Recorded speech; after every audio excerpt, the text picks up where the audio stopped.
Hey, if you like to shop on Amazon like most everybody, you can help Southgate Media Group out by going to southgatemediagroup.com and look at the top. There's an Amazon link. You can click that, log into your account, and a portion of everything you buy will help support the podcast of Southgate Media.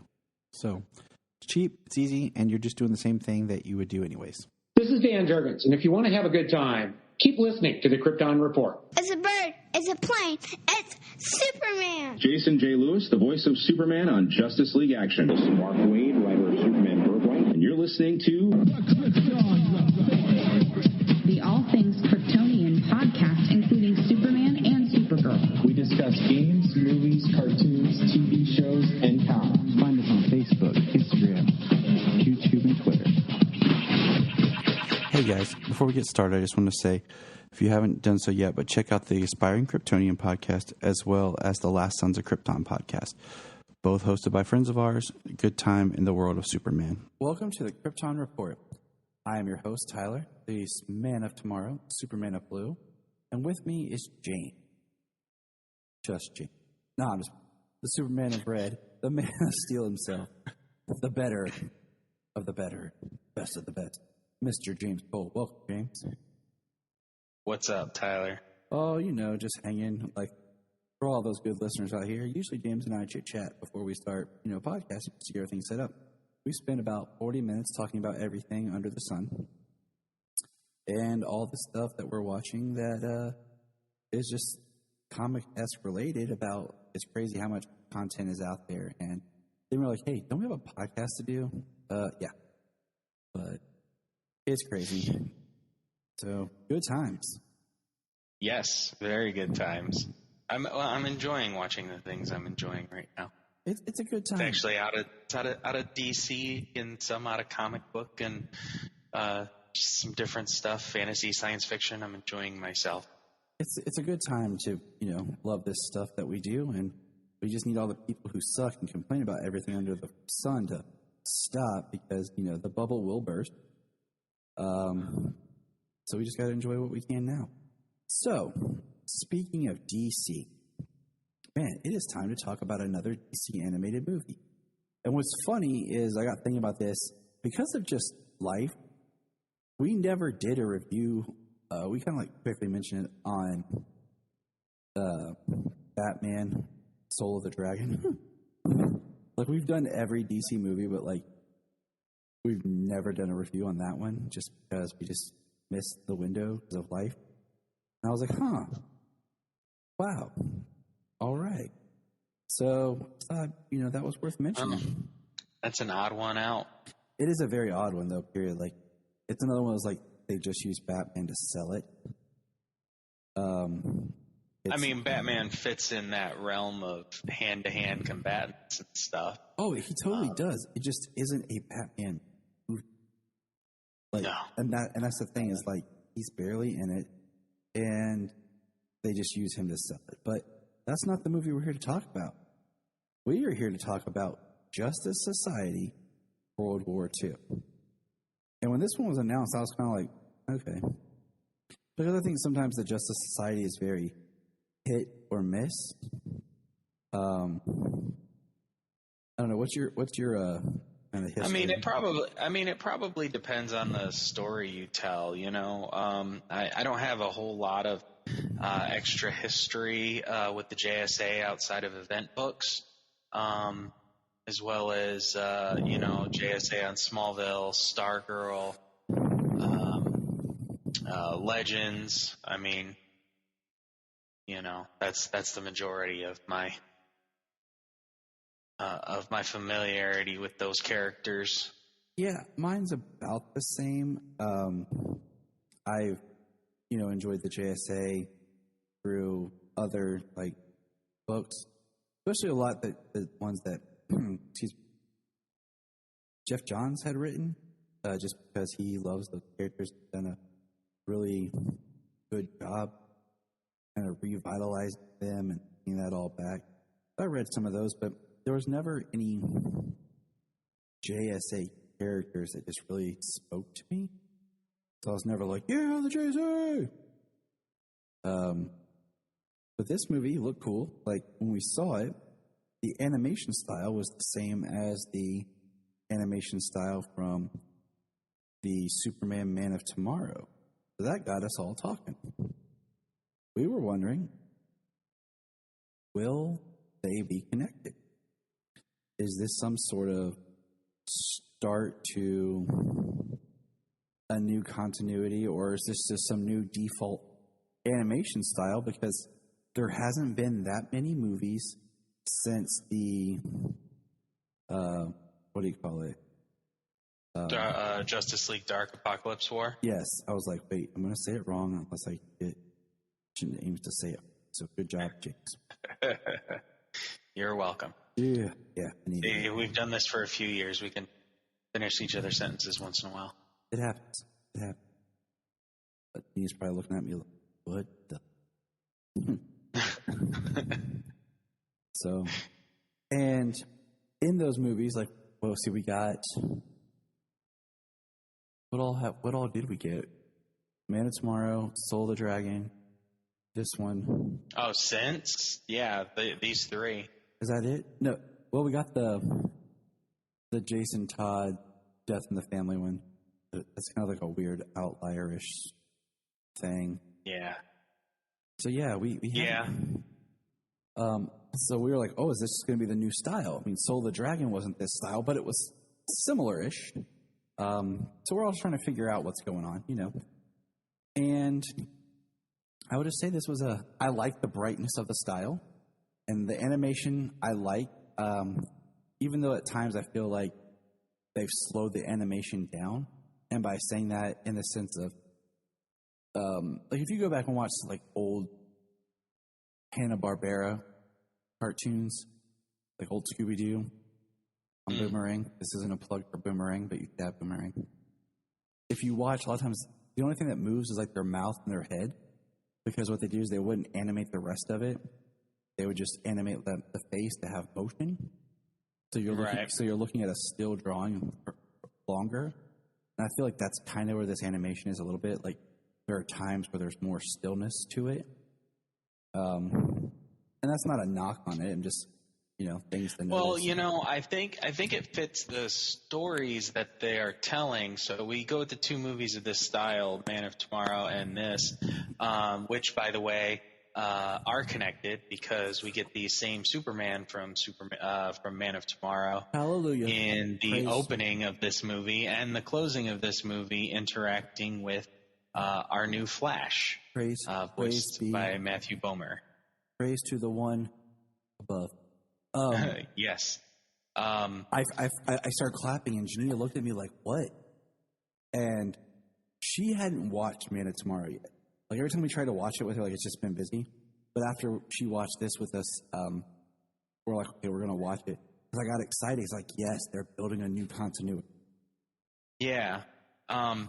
So, like you said, the animation being slow, these two movies, they are not frantic, as we are used to seeing from time to time with the older animation style, and I mean also the high-paced action, things like that.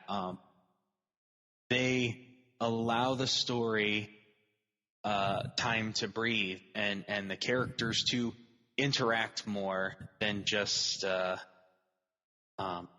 and it wasn't every movie before because they've had great movies in the animated universe, but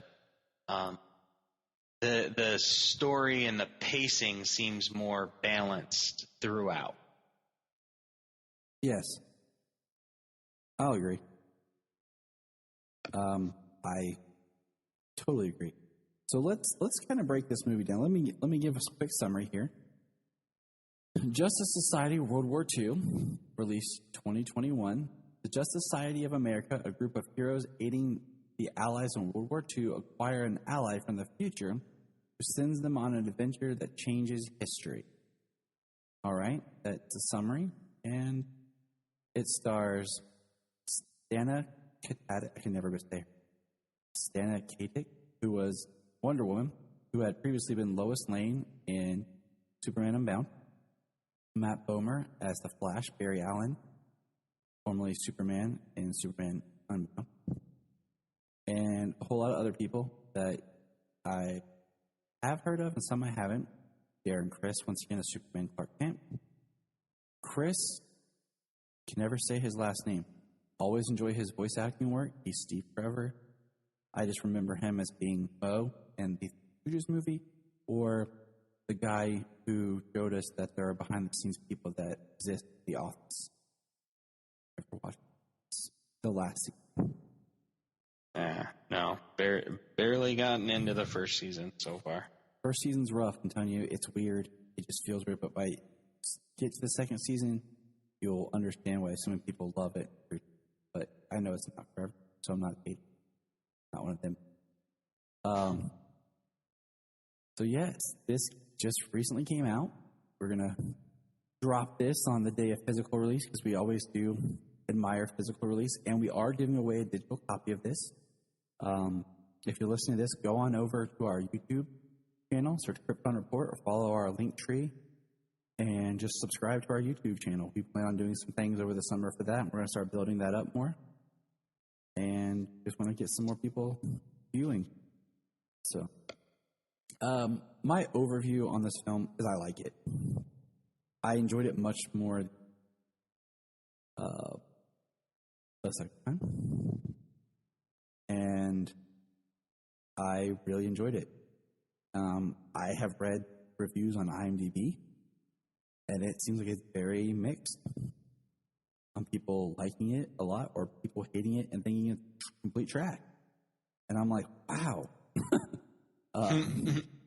Holy cow. Like, there's just some vicious people out there. But what's your overview? I liked it as well. I like the characters, the voice acting, the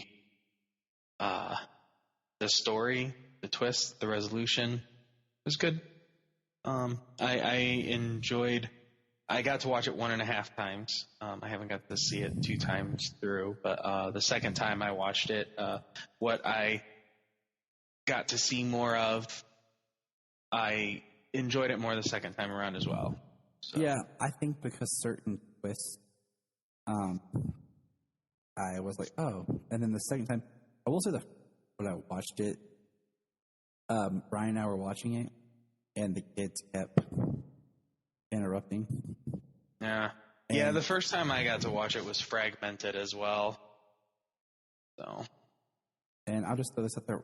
Rotten Tomatoes has this as the tomato meter, which I'm not a huge Rotten Tomatoes fan, but I always just throw it up there at IMDb. 70% on the tomato meter, 76% for the audience. Yeah. Still on the better end. Oh yeah, it's on the better end for both of them. So we watched it just recently. As recently as 10 minutes before we recorded this, we finished it. And we watched it as a family. And the kids really enjoyed it. They really got into it and were paying attention. Sayla even ran to her room and came back with her red tennis shoes and her flash mask. Excellent. Jania got into it, enjoyed it. I have a couple comments and notes in my notes from her to add to our conversation. So it was good to kind of just watch a DC film that was new as a family, you know? And I'll point out a couple parts as we go through and talk about it that the kids were both like, no, you know? And it was exciting just to have that energy.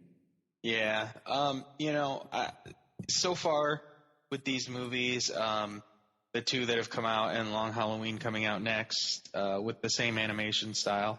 I was going to bring that up at the end. We can put a pin in that until later, but just the animation style itself, some people are down with it, some people are okay with it, and some people just flat out hate it, and they just think the movies are completely garbage just because they don't like the animation style. And I mean, it was jarring to see these characters in this style because the only thing close to it I think that come out previously was probably New Frontier.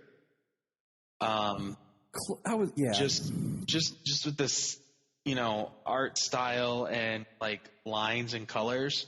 But, this is obviously newer and updated and digital, but this is the only one that could compare to it, but it wasn't trying to be it either. So this art style is not for everybody. It's jarring to kind of see these characters in this way when we're so used to seeing them done in more in ways that the animation still resembled the comics more. Well, it's like it's kind of like it's hard for me to watch the Flashpoint Paradox because some of the animation in that I don't like the way it looks. Like Aquaman and Superman, I think. Like when he first shows up at the beginning, is that? Yeah, I think so. Yeah. They look a little funny there, and then the Flashpoint Aquaman looks kind of crazy in some animation, in some spots of the film. And even in the continuity films, if you were to watch Justice League 4 and watch Apocalypse 4, there's soft changes, even though it's supposed to be the same continuity and animation style. There's been some soft changes. This new tone just feels more hopeful. Like it feels just like it's brighter.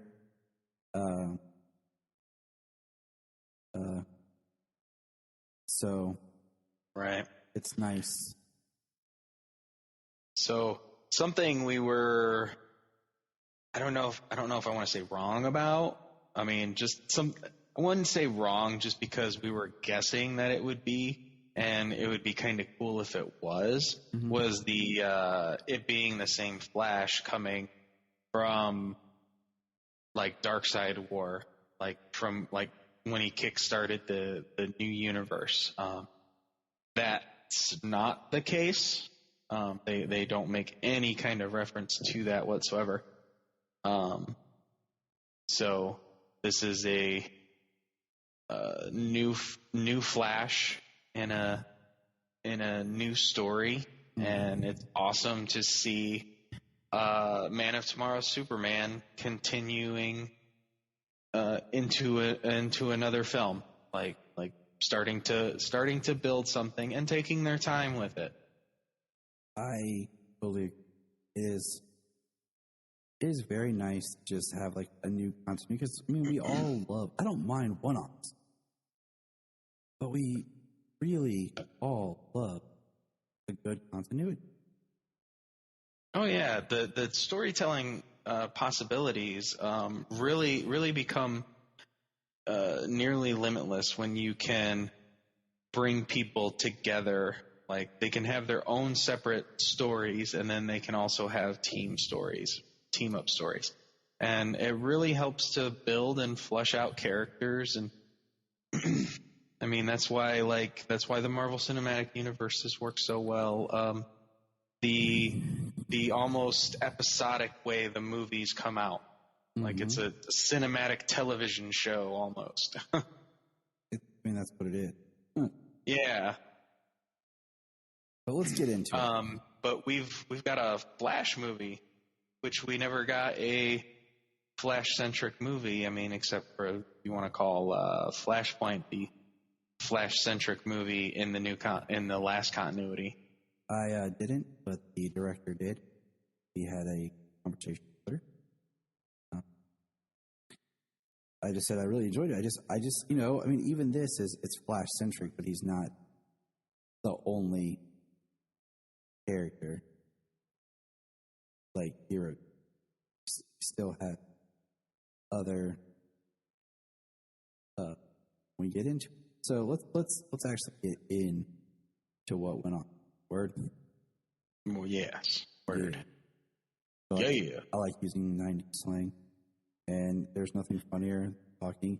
And to the 2000s was Lil Jon. Yeah. Cracking up. My voice was cracking. I really messed that up. Don't judge me. When my kids, when we're watching something and my kids look at me like, "Daddy, that was dope." I'm like, yes, it was. Right. Yes, it was.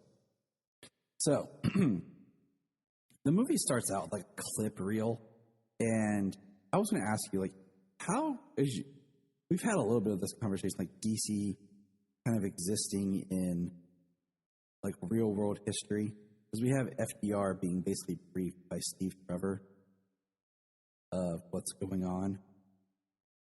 And one of the clips of just things they're showing the Nazis doing that I wrote down was, looked like they found the Spear of Destiny. Right. Did you catch that? Yeah. It looked pretty close to the drawing of it looked pretty close to the look of the Spear of Destiny prop from Constantine with Keanu Reeves. Yeah, it did. That's what it reminded me of. So I was like, oh, all right. Okay. And so we get Steve Trevor talking to FDR and introduces Wonder Woman as this team's leader. And he kind of goes down the roster. And it's really interesting because then it cuts and we have Barry Allen with Iris, who is now in animation an African American. So now all I have to do is change the comic. I'll be all caught up. So that's getting kind of, I think, more and more solidified as being the norm for the character. And they're in Metropolis on a picnic. And he says, we'll see Superman. Which I thought was kind of interesting. That right there told me that this world, they have yet to meet or interact with. I was like, okay. This is important, And so Iris and him are talking. And what kind of threw me was Iris says to him, kind of angrily, she says, "Is this a fling to you?" And he goes, "No." And then she says, "We've been together for years." And I'm just like, hold on, bro. Right. You guys have been there a fling doesn't typically last for years. Right. And that's when I was like, something isn't right. Right. Okay. A fling is measured in like days and weeks. Yeah, like like maybe months, and maybe a year. Maybe this is like the end of a year conversation of, hey, we've been doing this too long. Right. And you're like, yeah, that would make sense. But years? But anyways, so that just completely, threw me. I was like, man, what's going on? But we see that Superman is having a battle with Brainiac. And that was cool because what you said, I was super excited because there's Superman from the Man of Tomorrow. So right there proved what we had hoped for. Yeah, same voice actor, same costume, same look of the character. So, it's kind of interesting though, him having one of his huge villains being the beginning and end, the bookend of this movie. Thank you, because that was my thought. It wasn't like he was fighting an inner gang or like a Lobo or a Metallo or somebody, yeah, something like that where you're like, man, okay, cool. He was fighting Brainiac, so they must have been like, all right, guys, we're just going to take Brainiac off the table. We're done. Well, are they taking Brainiac off the table or just like giving you a taste of Brainiac? Because we know that Brainiac doesn't stop. Brainiac doesn't end. He's always got preparations for any outcome, for any win or loss. It's true. It's all true. It was shocking, thrilling. Yeah. And, he has a quick interaction. Brainiac gets super pinned, and Flash is like, how can I help? And you can do this. And Flash takes off. Brainiac gets a kryptonite bullet, and Flash takes off after. And then do this really cool, way they do it. He goes to get it, but Flash enters the Speed Force. And ends up in World War II.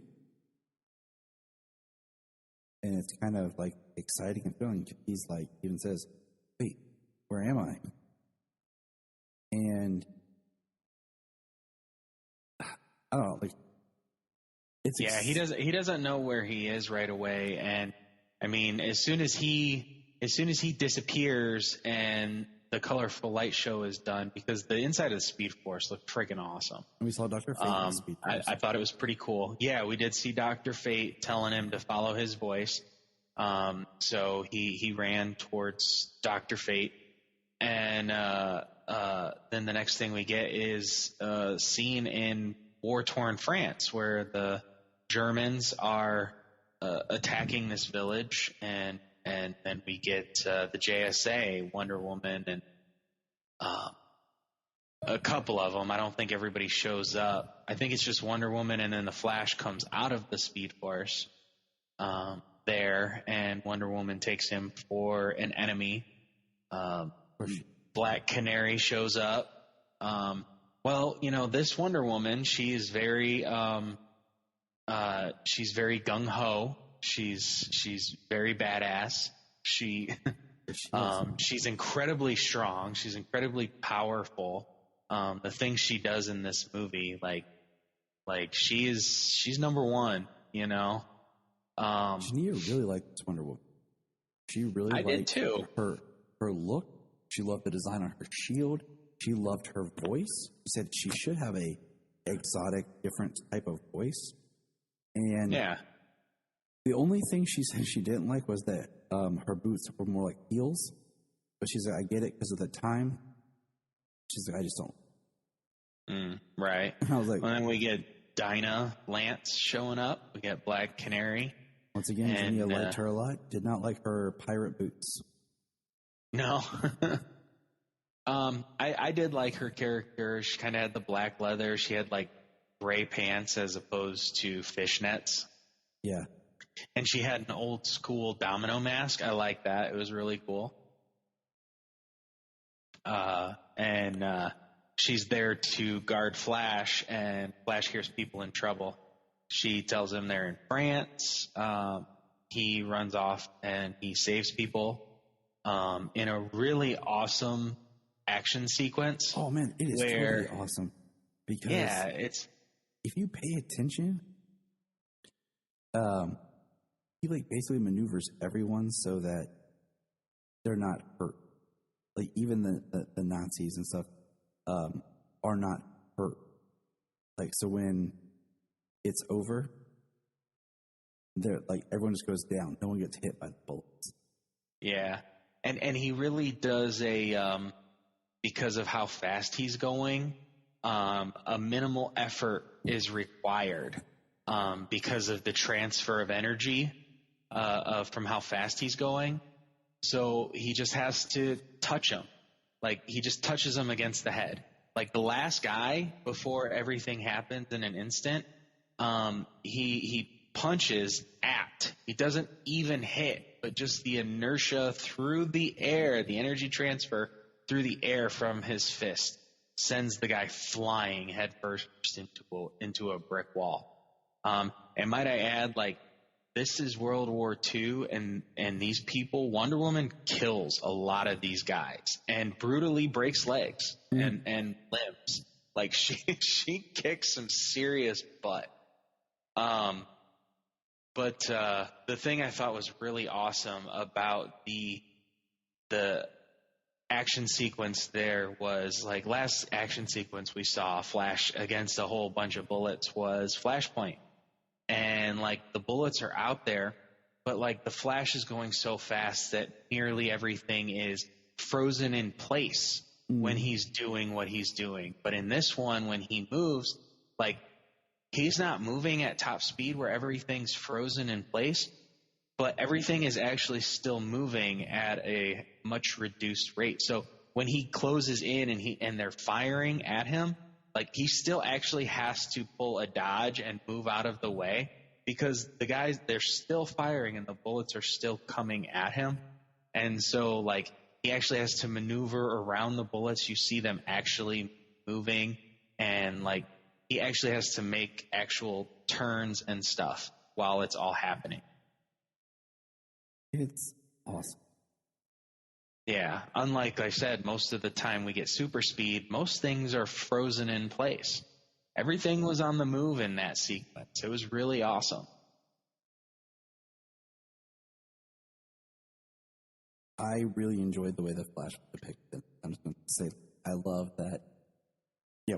Oh, incredibly smart. When Steve Trevor's plane is going down, the wingspan, the trajectory, the speed, or the velocity, whatever, he's like, he's not going to make it. Like, yeah, and he takes off. Like, and that's what the Flash should be. We haven't seen that from the Flash, especially with the show. Well, I think because of the show, because of the nature of the show, they minimize our heroes because they have to give certain things to our side characters.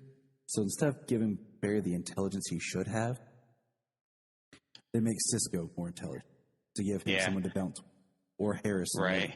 Because, I mean, when they did the episodes, I really loved, this is spoilers maybe, where he was having his speed brain or whatever.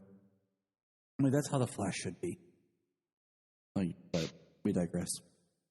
Yeah. I mean, he bounces back and forth with people, but everything is on his team to do. You know, when Barry is a genius level intellect, and Batman considers one of the best detectives, one of the best CSIs on the planet. So, yes, sorry. I was going to say, you're talking about Barry being smart. Like, you notice that he does the one thing to save Steve Trevor, but Jay learns from him. And throughout this movie, they both actually they both learn from each other. Because one, Barry learns that he can phase through objects, and he says, "What have I been doing all these years?" And I'm like, "Years, once again. What are you doing?" And then he learns the Speed Force. So I guess Barry had never tapped into the Speed Force till this. Yeah, it seems that way. Yeah. And what's interesting is they say he teaches him the wind trick. He teaches him how to build up electricity when he jump starts the submarine. Mm-hmm. And it's really cool because Jay uses those techniques. Like, he uses the air with Barry. He uses the air inside of the big hall where he does some fighting in there. And then he uses the electricity trick when they say, "Can you jumpstart the submarine again?" And he teaches Barry how to phase through. So yeah, it's pretty awesome. I like that they're not sure what to call him. So they call him Future Boy. And yeah, I'm the Flash. We already got one of those. How about Future Boy? Now, I do think it's interesting how they set up that basically Steve proposes to Diana, and it's kind of a constant thing where he's trying to, like, every day kind of propose to her to get her to say yes. And she's like, "Oh, she'll say yes one of these days." And it's kind of sweet because he's like, "Isn't that kind of a stalker?" And he's like, No. She said she would. And then he's like, "Are they always like this?" Yes. Yeah. It's funny, though, how a couple of words as what we consider them today is not what people would have considered those words to mean in World War II. Oh, yeah. So a couple of exchanges are like, they don't understand what Flash is saying just because of, like, quote unquote modern slang. Mm-hmm. He says, So he says, oh, cool. He says, cool. Huh, that's nifty. yeah. He says that, and what was the other thing he said? Oh, damn it! Now I'm blanking on the other thing he said. There was a second exchange I knew of. There was, and because I was like, oh, yeah. I was actually thinking. Yeah, I was thinking of it, and then you brought up the cool one, and then it just popped out of my head. Whatever. You're like, you'll see it when you watch it, listener. Trust me, it's really cool.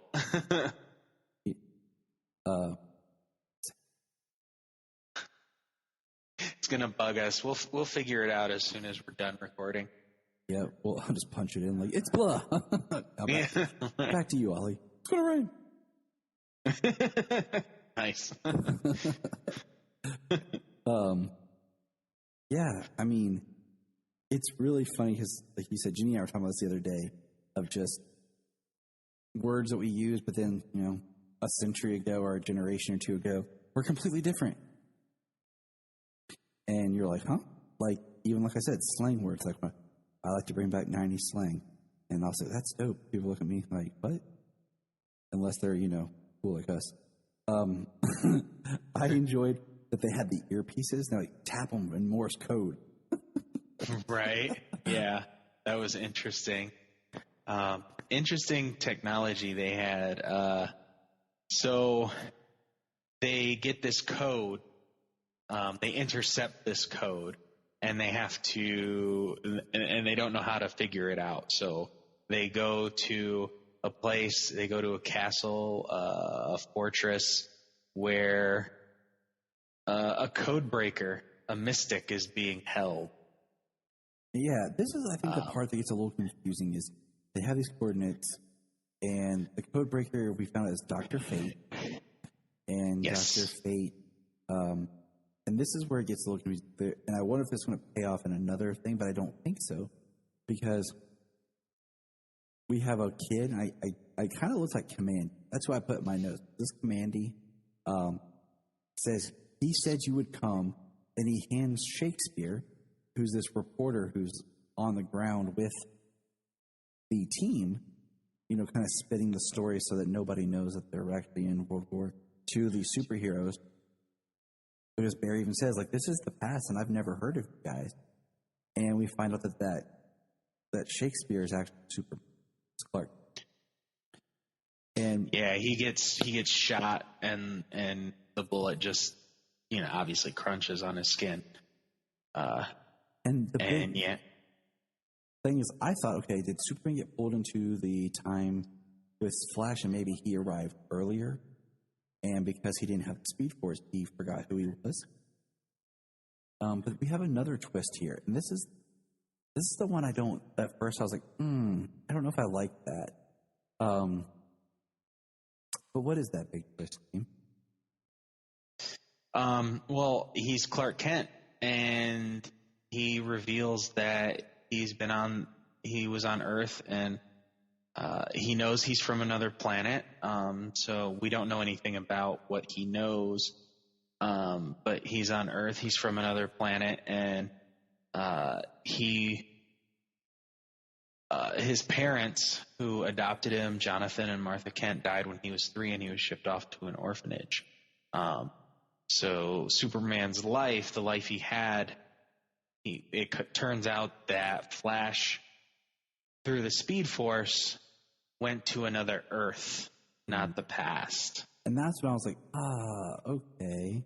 Because like this whole time I was thinking like he's in the past, and what will happen is he'll come back in the future. And then at the end of the movies, he'll find Wonder Woman now in his present day. Right. That's she would remember him, maybe call him Future Boy or something. Right. And it would be like, okay, so Flash and Superman and now Wonder Woman are starting this Justice League. Yeah. But no, it's an alternate Earth, which kind of sucks because I really liked this Wonder Woman. And I'm like, man, we're not really going to get this Wonder Woman now. Yeah. I mean, it'll be interesting if they actually bring the same woman back to voice a Wonder Woman on, like, Barry and Clark's Earth, our prime so-called Earth, for the animated continuity.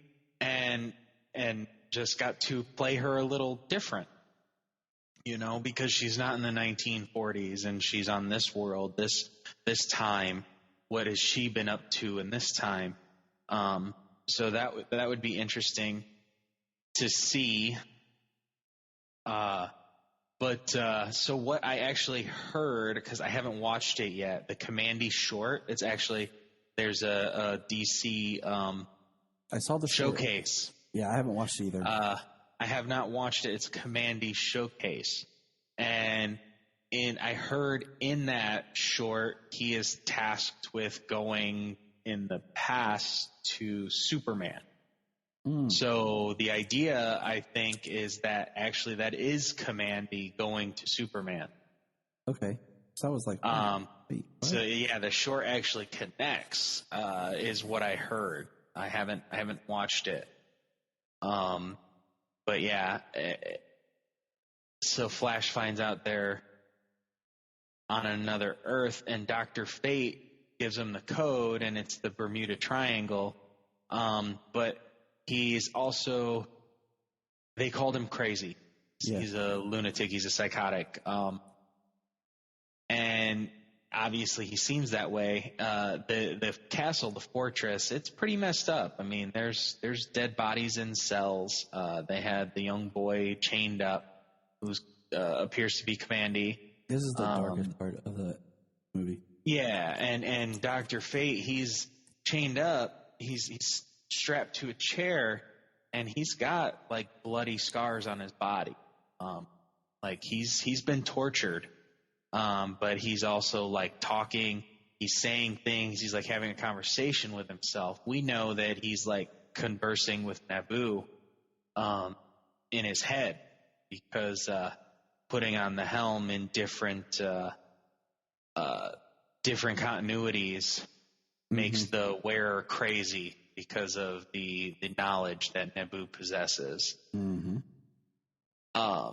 Yep. So, like, he's arguing with Naboo, and he's like, no, I will not tell him about the League. And, like, he knows Flash is from another Earth. And that actually gives Flash the idea when he goes back later to talk to Superman about teaming up. Yeah, to kind of jump ahead, I love that it's Superman and Flash. Oh, absolutely. Like, that's like the two biggest hearts. Yes. On the League to begin with. Because Flash even says, you know that the League is coming from a good place if Flash and Superman are its like two main founders. And, he even says, when he meets, Shakespeare, Clark Kent, Superman on this Earth, said, "You're the most selfless person I know." Like, and it's just, he's like, yeah, this is a different Earth. We also learned that the Speed Force, and this is what I put in my notes as interesting, that the Speed Force, when there's two speedsters, they can't both be pulling from the Speed Force. It like depowers one of them. And I'm like, is that because we're on a different Earth? Because that would be very interesting when we get, like, say, Kid Flash or any of the other speedsters on the main Earth with Barry, about how the Speed Force can fluctuate if they go that route. Now, this is the part, okay, so after this, they get in the submarine, and it's really cool, and this is the part where I feel like the movie kind of changes. And it's a little jarring at first, because, it's World War II. I want to see them fighting Nazis. Yeah, ground level troops, that kind of stuff. And we lose the Nazis. Okay, we lose the World War II element here because they go to the Bermuda Triangle and they go to Atlantis. We see Atlantean soldiers. We have a great scene of Diana getting shot out the torpedo tube and fighting in water. Yeah, that's pretty awesome. And the Atlantean soldiers look like Mr. Freeze. I don't know why, but that's just what I thought of first when I looked at them. Yeah, they're blue with red eyes, and they have glass domes. Like, why are Atlanteans wearing underwater suits? And So it was just, we meet Aquaman, King Arthur of Atlantis. So I was like, okay, that's interesting too, I guess, because we know, like, in normal times table, Wonder Woman's, like, immortal. Her age is different. But having Arthur as himself and now Superman, it's like we're making our way for this era's Justice League. This Earth 2 now that we know it's Earth 2. And so he has this advisor. Did you figure out who the advisor is? No. I think it's Psycho Pirate. It was something that, like, Brian and I talked about, messaging and stuff, and he said he saw it somewhere because also I thought it was maybe Felix Faust. Because it's just listed as advisor. And really? At the end, there's a quick line where he says he just disappears. So I feel like that's going to be maybe an ongoing thing. And I just thought that was interesting. Because he has Arthur he's controlling Arthur. Well, he's psychic. Basically, locks he controls their mind. Heroes up. And Atlantis now is going to attack the surface world because they're in league with Hitler. Arthur says, "I Hitler." And I was like, okay, but that's what just got me jarring is because there's not even any Nazis. There's no, like, Nazis in Atlantis or nothing. It just that changes. guy is a Nazi, and he's using his powers to further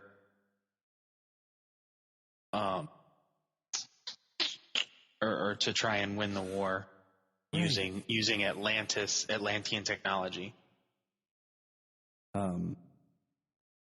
So it was just one of those, like, huh. Like I said, it just feels kind of jarred. Because now we go. Yeah. The final part where basically at New York trying to stop the Atlantean invasion. The action is amazing. We have some great scenes. Some cool creature designs. Got, like a flying, almost ray type creature. I call it the bat shark. Bat shark. There's a very vicious crab, crustacean creature, and then basically the Karathan. Yep, that's where Solomon lost his stuff. He loved. Yeah. And we have some great action. Steve Trevor has some great quips about. He's like, join the war, fight in a submarine, fall in love with an Amazon princess, fight people from under the water, meet a person creature. Steve Trevor, never say you're ever bored again. Right. And one person we haven't really talked much about is Hawkman. I really like this Hawkman. The voice actor is great. His story arc, and he's kind of a voice of reason and conscience, and especially to and intelligence. Black Canary, who she's very closed off, and he gets stabbed by the bat shark and dies, and his final words is him calling out to Shayera, and then after that, Black Canary loses her jump, and she goes off and shows how powerful she is. And she does one scream that blows the water out of the bay. And he's like, she blew the water away? I'm like, yes. Well, and then what does she do to the bat shark? She strips it of its skin, its muscle, and turns it to dust. Yeah. Her scream literally rips the flesh off of its bones and then shatters its bones to dust. So Wonder Woman is battling Aquaman in an amazing battle. That is just, the animation's great, the battle is awesome, and they're fist fighting, and it is just good. The hand-to-hand combat that they had against each other was so cool. That's worth watching. And so Wonder Woman kind of gets knocked down, and Steve's like, I gotta help her. And I wrote in my notes here, Steve ghost rides his whip. Because my cousin used to listen to this song time about ghost riding the whip, and I was like, "What?"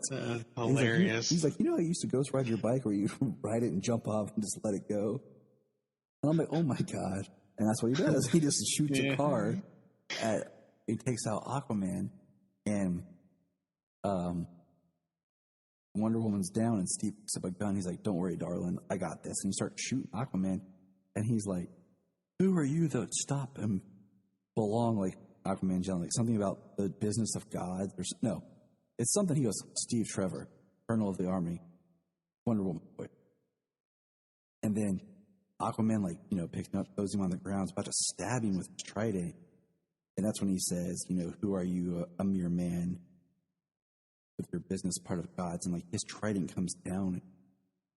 This is probably one of my favorite scenes of the whole thing. Is Wonder Woman's bracelet is right there. Stop trident. And she's like, "I have business," or something like that, and punch Aquaman in the face. And then we learn that he can control his trident with telekinesis. He's like pulling it towards him, and Wonder Woman just takes her bracelet and breaks it. Yeah, it's epic. Yeah, it's pretty freaking awesome. We have Flash running on water. Oh, I forgot to mention, one of my favorite parts though is when Barry like goes to free the heroes, because like he phased through the floor to get them out, and he goes up to an Atlantean guard and punches him in the face like a gazillion times. I literally laughed out loud. Really hard, because he's like, right. Yeah, that was pretty cool. I do like him running on water the way he did, because like when everything is all said and done, and he doesn't have to keep running like that, he just stops and he just sinks into the water, and like he's close to shore, so he only like sinks down into like 4 feet of water, and he just stands there. It's like, oh, that's pretty cool. Like he just stopped on water and just sank right in. He was like, what just happened? So the big thing is, we see our heroes think they've, and we see all kinds of like Nazi bombers. And the advisor is talking to Steve and basically takes the broken trident, stabs Steve in the back. Yeah, he comes up behind Steve with the 3-pronged end of the trident, with the pointy end, and stabs him in the back, stabs him through his heart. And it was his chest. It was intense. And so I'm trying to remember, who is it that sees him and he says something, he says, "Go," to try to stop him. And Diana doesn't see it first. And they're all going to, they see these bombers coming, and they're just like, and then boom, here comes Superman. Yeah. And it's Golden Age Superman. Yeah, it's Golden Age Superman, and that's what I love about it too, is the story he gave. Golden Age Superman, he was found and dropped off at an orphanage. That's Golden Age Superman's story. He grew up in an orphanage.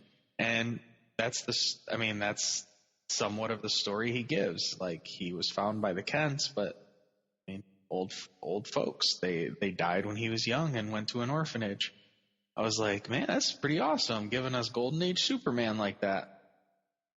Yeah. And then he shows up jumping from ship to ship, from bomber to bomber. So he's not flying, blowing him up. That's the thing. He's not flying. Not that I noticed. I'd have to look again. Like I said, I didn't get... because he even jumps off the ship and comes down. He does jump. I did see that for sure, but I can't remember if he like came down and up or what he was doing. But even still, I mean, that's just Fleischer. Like, sometimes he kind of flew, sometimes he didn't. I just kind of wish they would have done a different symbol for his costume. Like, done maybe more of a Golden Age alternate style chest symbol to really just kind of help distinguish him. And I looked it up. Yeah, that the advisor was Psycho. So we will see where Psycho Pirate leads us. So the harsh part is Superman joins in. He talks about not sitting on the sidelines, getting in the game. And then we hear Hourman yell, and Diana goes over and sees Steve.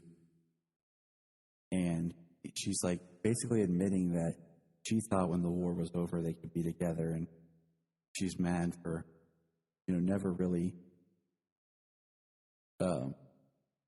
agreeing to Steve's marriage proposal or anything. And he's like, we grant a dying man a last wish. And he goes to put the ring on her finger. She nods her head and he dies before he can. And it was intense because, like, I got a little teary-eyed and you got teary-eyed, and the kids were like, no, not Steve. Right. And I'm like, dang. And, and what I like is she gives Barry her engagement ring that Steve had for her, and basically says, you agree with me or why I never told Steve yes, but basically don't waste time. Yeah. So Barry, to the Speed Force, goes back, saves Superman, and that's why there's that really weird scene of how he's running. He goes to save Superman earlier, and it's him coming back, runs into himself. And yeah, it's kind of interesting. It happens like so fast. Like Barry comes from the other side of Superman, slides underneath him in the car, and stands up and catches the kryptonite bullet and spins it around and throws it straight through the head of Brainiac. Yeah. So it's like, it's really cool because it happened so fast. It's like you thought like it was the moment that Barry grabbed the kryptonite bullet, that he entered the Speed Force, but it's like actually like that very instant, that very fraction of a second, whatever, that he went to grab it, that he entered into the Speed Force. So at that exact same moment was the time it got caught out of the air from the time he disappeared. And then that's when he saves Superman. They talk about, we should team up because there's going to be threats. I like that, though. Superman was like, wait, you were, how did you, because he came from the other side of him. He's like, you were just over. And he's like, yeah, I know, man. What up? It's like, and I love it. They shake hands and it's an epic scene. And then the final scene is Barry talking to Iris and he proposes. And she says yes. And that's where it ends. There's no post-credit scene that I watched just to see. And so now, if we think about it, we've been introduced to Superman, the Flash, Martian Manhunter, and we were teased Batman. Because if you think about that scene in Man of Tomorrow where they kind of tease Batman. Yeah, talk about his cool cape. Or write his cool cape on the photo. So, yeah. I think we could go more into detail and stuff, and sometimes we do, but I really like this movie. Yeah. Well, what's going to be kind of cool is we got this, I mean, if we got Batman Long Halloween Part 1 and Part 2 coming out, and it's the same animation style, if it's in the same continuity, this is Batman year 2. Like, Long Halloween is year 2 in his career. He's still just starting. So that means, like, Superman just started. He's not very far along.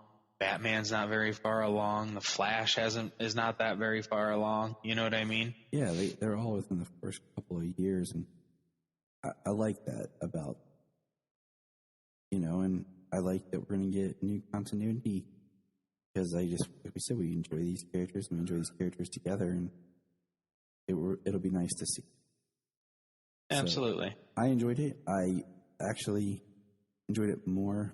And I think if I go back and watch it again, I'll enjoy it even more.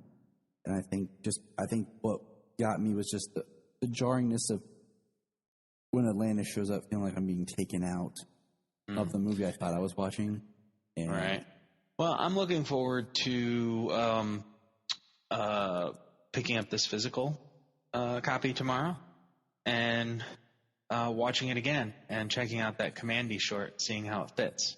Yeah, we all know that we sit around and can't wait. And I know, right? That's James' favorite character. It's like, Commander, what's up, bro? But the last man on Earth.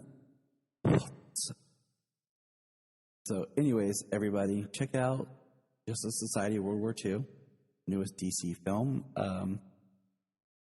Shoot us a message online. Let us know what you think. If you enjoyed it, keep us up to date and be looking out for our digital giveaway.